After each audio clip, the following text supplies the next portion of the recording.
The whole country fights with consequences of heavy rains. Daily reports on the situation comes from the central and north Kazakhstan, where rains and floods washed away roads and flooded settlements. Zhanaozen was also flooded heavily. According to experts, such heavy floods haven't hit the country for the last half-century. The rain had stopped, but the work to eliminate the consequences in the town continues. The streets for pedestrians and drivers were open only today, the day before traffic here was impossible. The cars couldn't move as the water flooded their vehicles. In some places, its level reached 50 centimeters. During the day, there were 64 millimeters of rainfall, and an operational headquarters was established in Zhanaozen. Heavy rains hit our town. Our house was damaged, the roof leaked, the water went out from our apartments. We did not wait for help. We ourselves with neighbors got the water out of our houses. Of course, we did not expect such floods. For the first time, we had such a problem. The most important thing that nobody was hurt. Courtyards were flooded somewhere in the micro-districts, but the homes were safe. 2 little houses were damaged. The mayor of the city said that together with oil workers, we will help and restore houses. Our pumping station was flooded. The task now is to pump the water out.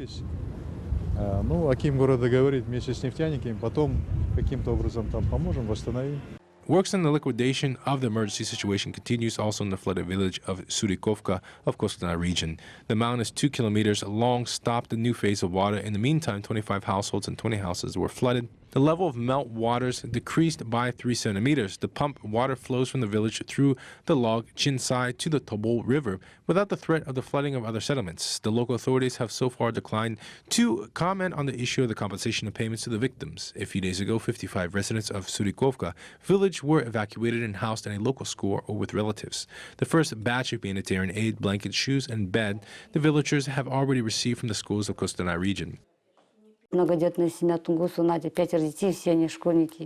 Tungus' large family, 5 children, and all students today could not come to school because they have nothing to wear. Everything is either wet or underwater. They first were saving household items and then rushed for clothes, but the water was too high. The Red Cross offers help today. I made a list of many families in need. The food is also a necessary thing now. Attar residents were disturbed by the latest weather conditions. The rain has not stopped for 3 days and has created problems not only in utility services but also in tenants of houses.